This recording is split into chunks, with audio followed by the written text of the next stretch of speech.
The bridges of Paris were vital battlegrounds during the Viking sieges. Control of these bridges shifted back and forth as both sides fought for dominance. The Parisians, through their courage and determination, were ultimately able to maintain control of these crucial access points, preventing the Vikings from completely isolating the city and achieving a decisive victory. To further understand the challenges faced by the Vikings, we turn to the work of archaeologist John Blair in his book The Anglo-Saxon Age. He writes, "Bridges in the early medieval period were often substantial structures built of stone and timber and defended by towers and fortifications. Attacking a well-defended bridge was a risky undertaking, exposing the attackers to missile fire and counterattacks. This might explain why the Vikings struggled to gain control over the Grand Pont and Petit Pont. The Parisians, anticipating the importance of the bridges, had fortified them with towers and stationed troops to defend them.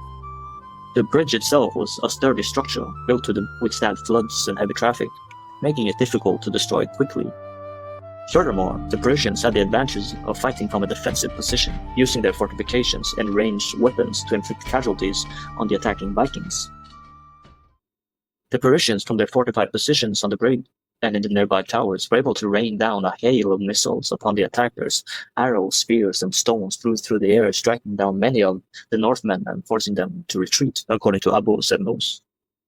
While the Parisians held the bridge itself and Ile de la Cite, the island where Paris lay, the Vikings controlled the land approaches to the bridge on the northern bank of the Seine.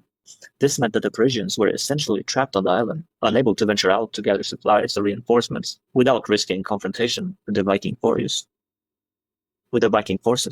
This strategic situation is highlighted by historian David Lussum in his book Paris in the Early Middle Ages. He writes, "While the Parisians held the Grand Pont, the Vikings controlled the access points to the bridge on the mainland. This created a stalemate, with neither side able to gain complete control of this vital crossing point.